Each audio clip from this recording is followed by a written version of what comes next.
বৃহস্পতিবার সন্ধ্যা থেকে শুক্রবার শুরু হয়ে যায়। শুক্রবার বা জুমার দিন, এই দিন সম্পর্কে কোরআন এবং হাদিস থেকে ঘেঁটে আমরা 14টা আমলের কথা একটা লম্বা বড় ভিডিওতে বলেছি।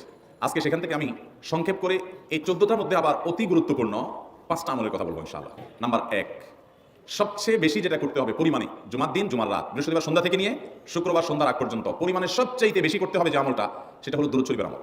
নবী করিম সাল্লাল্লাহু আলাইহি ওয়াসাল্লাম বলেছেন, আকসিরু আলাইয়া মিনাস সালাতি মিন ইয়াউমিল জুমআতি ওয়া লাইলাতিল জুমআহ, তোমরা জুমার দিন এবং জুমার রাতে আমার প্রতি বেশি বেশি দুরূদ পাঠ করবে, দুরূদ প্রেরণ করবে। ফাইন্না সালাতাকুম মারুদাতুন আলাই, কারণ তোমরা যে দুরূদ পাঠ করো এটা আমার কাছে পেশ করেন আল্লাহর ফেরেশতারা, এবং রীতিমতো নামধাম সহকারে আল্লাহর একদল ফেরেশতা নিয়োজিত আছে। তারা বলেন, আল্লাহ হে আল্লাহর রাসূল, আপনার অমুক উম্মত, অমুক অনুসারী, আল্লাহর অমুক বান্দা পৃথিবীর অমুক প্রান্ত থেকে, অমুক দেশ থেকে, অমুকের সন্তান, সে আপনার প্রতি দুরূদ পেশ করেছে জুমার দিনে, জুমার রাতে বা অন্য সময়ে।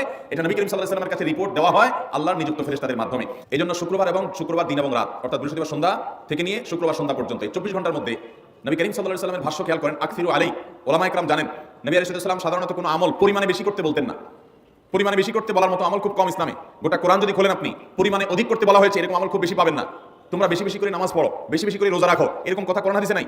অবশ্যই একজন ইমানদার 5 ওয়াক্ত ফরজ নামাজের পাশাপাশি অধিক পরিমাণে নফল নামাজ পড়বেন, সেটা ভিন্ন কথা, কিন্তু কোরআনে বেশি পরিমাণে আল্লাহর জিকির করার কথা বলা হয়েছে। আর নবী করিম সাল্লাল্লাহু আলাইহি ওয়াসাল্লাম বৃহস্পতিবার সন্ধ্যা শুরু হলে শুক্রবার সন্ধ্যার আগ পর্যন্ত বেশি পরিমাণে করতে বলেছেন যে কাজটা, সেটা হলো দুরূদ শরীফের আমল। দুরূদের এই আমলটা, এটা করার জন্য আল্লাহ তাআলা এমন সহজ করে দিয়েছেন যে ওযুর প্রয়োজন নাই। আপনার ওযু নাই, তারপর আপনি দুরূদ পাঠ করতে পারবেন। এবং আপনি এই বড় দুরূদ পড়ার মতো সময় নাই, তো আপনি একবার সবচেয়ে সংক্ষিপ্ত দুরূদ পড়েন সাল্লাল্লাহু আলাইহি ওয়াসাল্লাম, তাতেও দুরূদ পাঠের সওয়াব পাবেন। আমলটা করব তো ইনশাআল্লাহ।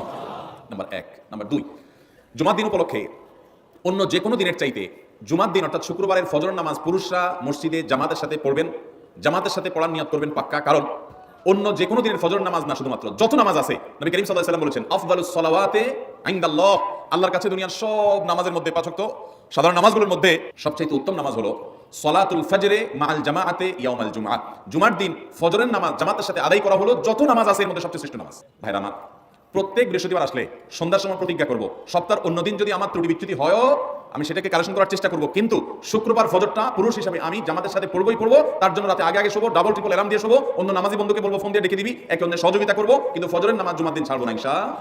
3 নম্বর আমল হলো সূরা কাহাফ পড়বো। যারা কোরআন পড়তে পারেন না তারা শুনবেন, আর যারা পড়তে পারেন তারা নিজে পড়বেন। সূরা কাহাফ যদি জুমার দিন কেউ পড়ে, নবী করিম সাল্লাল্লাহু আলাইহি ওয়াসাল্লাম বলেছেন এই সূরাটা তার জন্য নূর হবে, নূর, আলো আল্লাহর তরফ থেকে। কিয়ামতের ময়দানে ভয়াবহ গুটগুটে অন্ধকার হবে, কিয়ামতের একটা ভয়াবহ শাস্তি হলো অন্ধকারের শাস্তি। ভাইরা আমার, অন্ধকারের শাস্তি মানে এমন ভয়াবহ অন্ধকার হবে যে দুনিয়ার অন্ধকারের সাথে কোনো তুলনাযোগ্য নয়। সেই ভয়াবহ অন্ধকারে কিছু আমল আছে যে আমলগুলো মানুষের ওই অন্ধকারের মধ্যে আলোর কাজ দিবে। এর মধ্যে একটা হলো এই সূরা কাহাফ। অন্য অনেক ওলামা ইকরাম বলেছেন এর ব্যাখ্যা হলো সূরা কাহাফ যদি কেউ এক বৃহস্পতিবারে পড়ে, পরে বৃহস্পতিবার পর্যন্ত, এক শুক্রবার যদি পড়ে, পরে শুক্রবার আগ পর্যন্ত পুরো সপ্তাহব্যাপী তার ভিতরে নূর, ঈমানের নূর, তাকওয়ার নূর, ইলমের নূর, আমলের নূর, ভালো মানুষ হওয়ার নূর তার ভিতরে আল্লাহ সৃষ্টি করে দিবেন।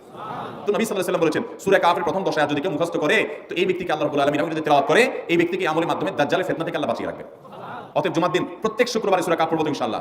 4 নম্বর আমল হলো দুনিয়াতে যত ফজিলতপূর্ণ আমল আছে এর মধ্যে সবচেয়ে বেশি ফজিলতপূর্ণ আমল এটা, খুব সহজ আমলটা, খুব সহজ, প্রত্যেক শুক্রবার আমরা এটা করতে পারি। জুমার দিন আগে ঘুম থেকে উঠে উত্তম রূপে গোসল করে মসজিদে আগে আগে গিয়ে পায়ে হেঁটে গিয়ে সামনে ইমামের কাছাকাছি গিয়ে বসা, অনর্থক কথা কাজ না করা, তেলাওয়াত জিকির আজকের মাসগুলো থেকে নামাজটা পড়ে বের হয়ে আসা, এই কাজ, এই কয়েকটা কাজ যদি করে তাহলে কাজ কয়টা হলো? আগে আগে ঘুম থেকে উঠা, ওই যে ফজর নামাজ জামাতের সাথে পড়া ইত্যাদি, গোসল করা উত্তম রূপে, আর পায়ে হেঁটে মসজিদে যাওয়া, বাহনে না চড়া, 4 নম্বর হলো ইমামের কাছাকাছি গিয়ে বসা, কোনো অনর্থক কাজ না করা।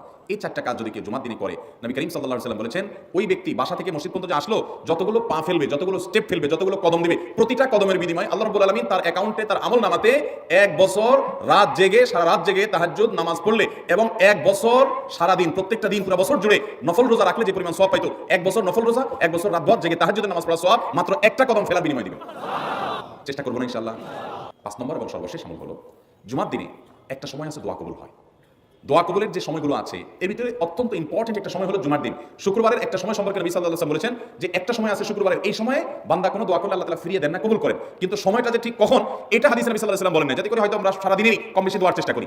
এই বিষয়ে মুহাদ্দিসগণ, হাদিস বিশ্লেষকগণ, পণ্ডিত ওলামা ইকরামগণ হাদিসের বিভিন্ন আকার ইঙ্গিতকে গবেষণা করে অ্যানালাইসিস করে একজন এক এক সময়ের কথা বলেছেন। তবে বেশিরভাগ ইমাম, বেশিরভাগ পণ্ডিত ওলামা ইকরাম, বেশিরভাগ আপনার ইসলামিক স্কলারগণের বক্তব্য হলো যে এই সময়টা হলো জুমার দিনের শেষ প্রহর, আসরের পর থেকে নিয়ে সূর্য ওঠার আগ পর্যন্ত এই সময়টা। আমাদের আল্লাহর দিকে মনোনিবেশ করতে হবে দোয়ার জন্য বেশি বেশি। তাহলে শুক্রবারে 5 নম্বর আমল হলো বেশি বেশি কি করবো ইনশাআল্লাহ? দোয়া, বেশি বেশি দোয়া করবেন, উঠতে বসতে চলতে ফিরতে। বিশেষভাবে সূর্য ডুবার আগের যে সময়টা শুক্রবার, অর্থাৎ দিনের শেষ সময়টা, বিশেষভাবে আল্লাহ তাআলার কাছে দোয়া করব। ঠিক আছে তো ইনশাআল্লাহ? কয়টা আমল বললাম? আমল করবো তো ইনশাআল্লাহ, মনে থাকবো তো ইনশাআল্লাহ।